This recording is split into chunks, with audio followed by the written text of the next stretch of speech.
Halo guys, kembali lagi bersama saya Azu di channel Azu9 Review. Dan selamat datang di plot manhwa Star Embracing Sunmeister. Nah, kali ini mari kita lanjutkan perjalanan si anak pelosok. Dan part kelima, mari kita mulai. Di depan tenda gereja, terlihat Andreas dan Jian sedang berdoa bersama, di mana mereka berharap bahwa jalan cahaya akan terus menerangi ke arah yang benar. Tapi ketika itu, cawan suci yang merupakan objek penghantar doa, air yang dikandungnya tiba-tiba saja keruh dan riak air terus bergejolak, di mana Andreas menyadari jika ada suatu hal yang buruk akan terjadi.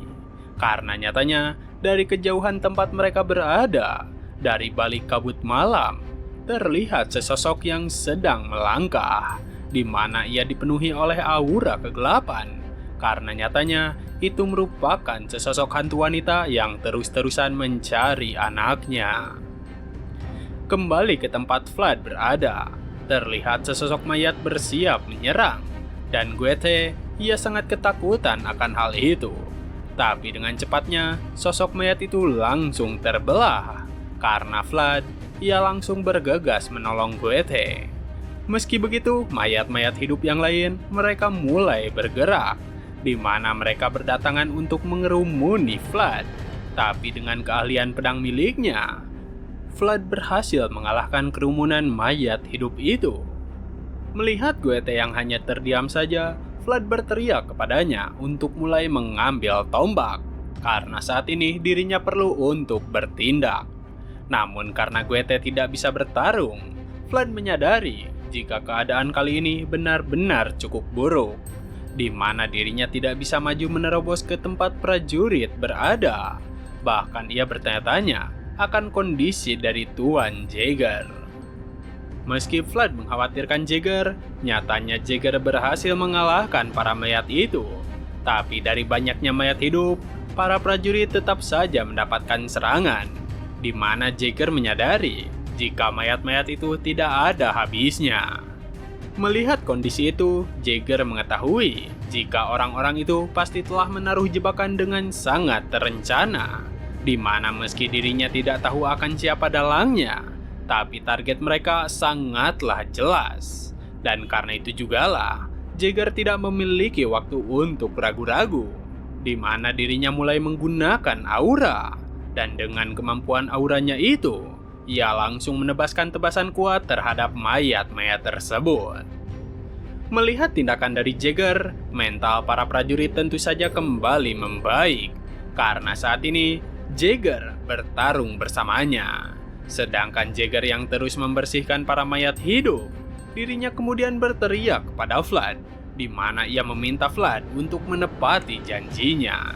Dan Vlad yang mendengar itu, ia tentu saja sedikit dikejutkan, di mana ia bertanya balik akan apa yang seharusnya ia lakukan. Dan Jaeger kemudian berkata untuk mundur ke pos utama, serta melindungi Tuan Joseph seperti janjinya di awal. Di mana Vlad tentu saja memahami, serta mengajak Goethe untuk segera pergi dari sana. Sedangkan Jaeger yang ditinggalkan di sungai, ia hanya dapat berdoa untuk keselamatan tuannya, di mana dirinya berharap agar Vlad dapat mencapai ke lokasi tuannya sesegera mungkin. Terutama saat ini, dirinya harus berhadapan dengan para mayat hidup, di mana teman seperjuangannya, si kesatria Roderick, telah berubah menjadi salah satu dari mayat hidup tersebut. Di pos utama, terlihat Joseph sedang membaca buku, tapi tiba-tiba saja ia dikejutkan oleh seseorang yang bertindak terburu-buru, di mana Vardan yang tiba-tiba datang. Ia berkata bahwa saat ini situasi sedang gawat, dan dirinya yang menghadap kepada Joseph. Ia berkata jika keselamatan Joseph sangatlah penting. Namun melihat tindakan dari Vardan, Joseph sangatlah kesal, karena kenapa ia tidak membawa pedangnya. Di mana ketika Vardan menyadari hal itu, ia pun langsung meminta maaf terhadapnya. Tapi selain kehadiran Vardan, Andreas dan Jean, mereka juga menghadap kepada Joseph, di mana Andreas berkata jika kekacauan yang terjadi itu semua merupakan perbuatan dari roh jahat. Bahkan kitab yang ditulis dengan tinta suci, tulisannya gemetar seperti diterpa badai. Dan hal itu bukanlah masalah yang bisa diremehkan. Mendengar penjelasan dari Andreas, Joseph bertanya, apakah ada cara untuk menghentikannya? Namun Andreas berkata bahwa dirinya bukanlah pengusir setan. Hanya saja, ia akan mencoba mengarahkan seluruh kekuatan suci yang dirinya miliki. Tapi untuk menghadapi roh jahat sekeji itu, ia tak bisa banyak membantu. Di mana Joseph yang mendengar hal itu jugalah, ia mengerti jika keadaan saat ini sangatlah gawat, karena kesatria yang tersisa di sisinya belum mampu menciptakan dunianya sendiri, alias mereka belum bisa menggunakan aura. Tapi karena situasi yang mendadak, Joseph tidak memiliki pilihan lain, di mana ia hanya bisa mengandalkan ketiga kesatria miliknya itu untuk menghadapi keributan yang terjadi di perkemahan prajurit. Dengan segera, Joseph pun keluar dari tendanya, di mana ia cukup terkejut oleh kabut yang menutupi pandangan. Bahkan lebih dari itu, para prajurit yang ada di sana, mereka seperti kerasukan oleh suatu hal gaib. Dan Joseph yang menyadari hal itu, ia pun langsung menutup hidungnya, karena ia berpikir jika kabut tersebut sepertinya membuat orang-orang berhalusinasi. Tapi seketika itu jugalah, Joseph pun mulai merasakan gejalanya, di mana dirinya mulai terpengaruh oleh kabut tersebut. Namun ketika Joseph mencoba menahan gejala halusinasi itu, suara yang menakutkan mulai menyebar, di mana dari suara itu terdengar jika sosok gaib tersebut sedang mencari anaknya. Lebih dari itu, kelompok milik Joseph, mereka mulai melihat sosok gaib tersebut, karena di sana terlihat jika sesosok hantu wanita mencari anaknya. Dan ketika hantu itu melirik ke arah Joseph, hantu itu sangatlah bahagia, karena ia akhirnya menemukan anaknya, di mana si hantu menganggap jika Joseph merupakan anak yang sedang dirinya cari-cari selama ini. Hantu wanita yang muncul, ia langsung mencoba untuk menyerang Joseph.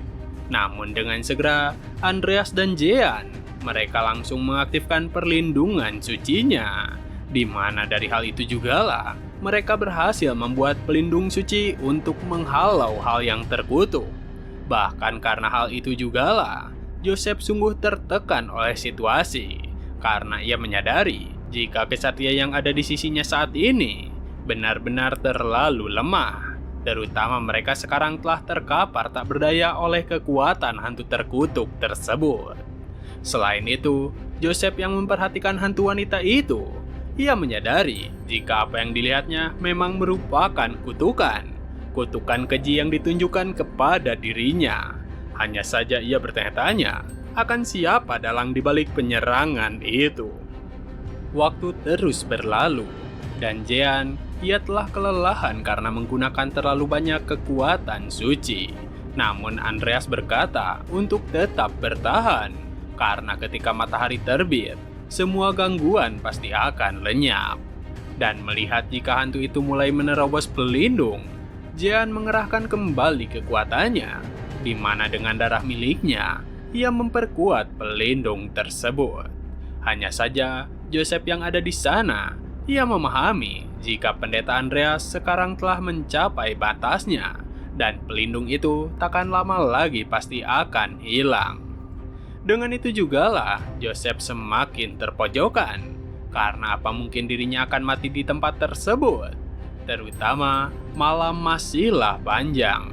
Namun ketika ia memperhatikan sekitar, terlihat seseorang sedang mendekat, dan hantu yang sedang menyerang pelindung, ia juga menyadari akan keberadaan seseorang yang sedang mendekatinya, karena nyatanya yang mendekat adalah Vlad, di mana dirinya mengerahkan seluruh kemampuannya untuk menebas hantu tersebut.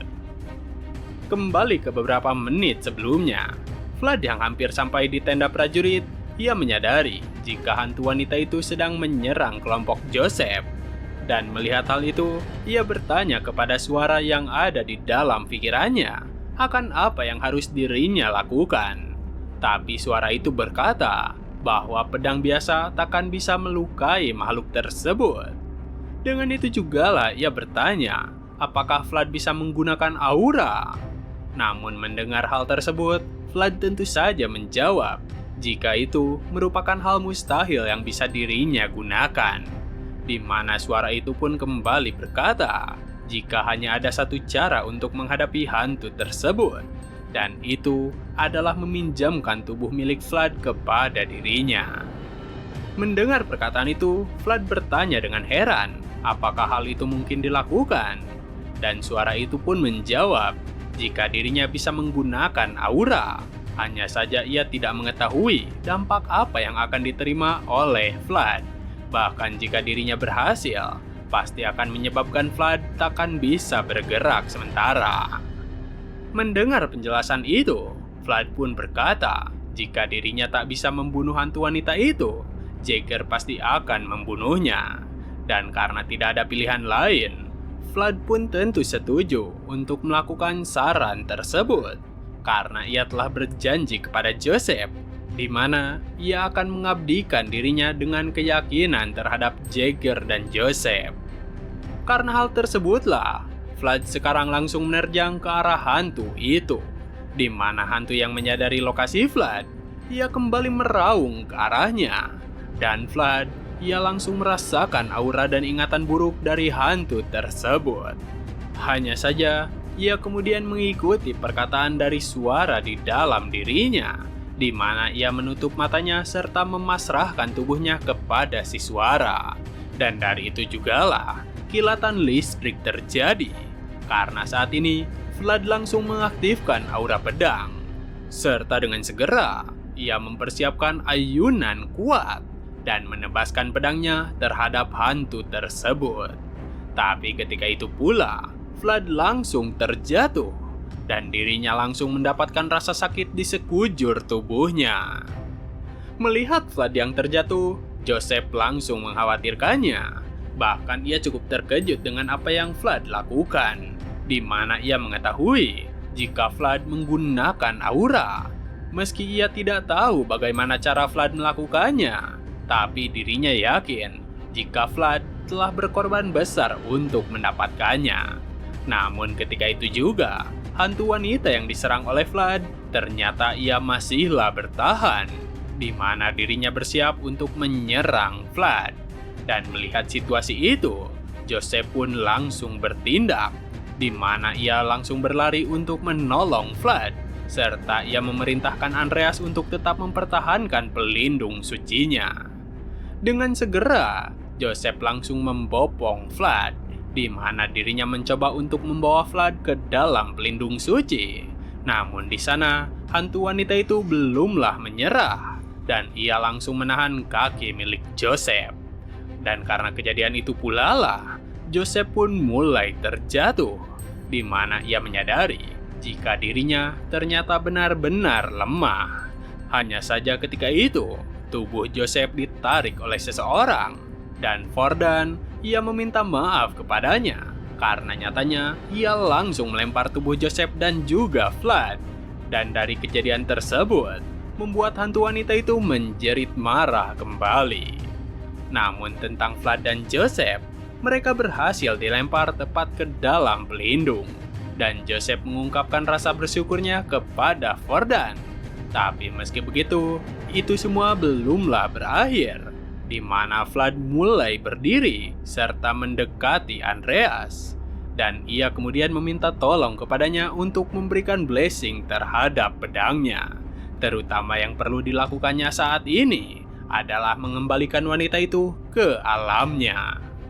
Mendengar keyakinan dari Vlad, Andreas memahami situasinya, di mana ia langsung menggenggam erat pedang milik Vlad, serta melapisi pedang itu dengan darah miliknya, karena hal tersebut merupakan sebuah blessing yang kuat.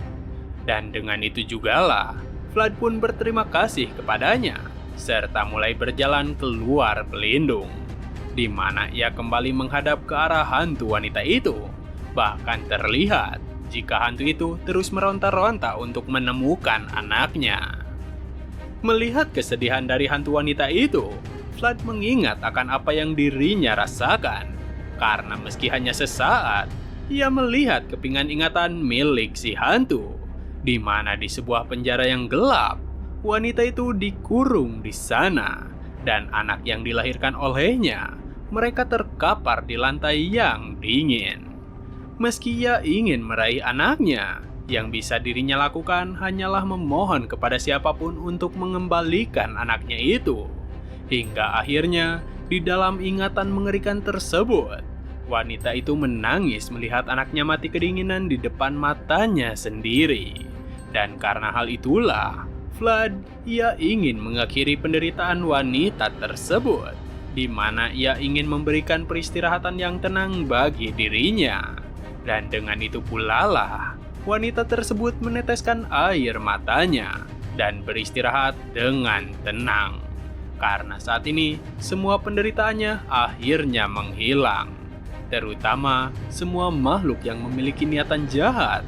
Itu semua berawal dari makhluk penyayang yang tersakiti. Dan begitulah part kelima telah selesai. Jangan lupa like jika kalian suka dengan konten yang kami bawakan. Serta terima kasih banyak kepada kalian semua yang telah menonton video kali ini. Saya Azu, dan sampai jumpa kembali di video berikutnya.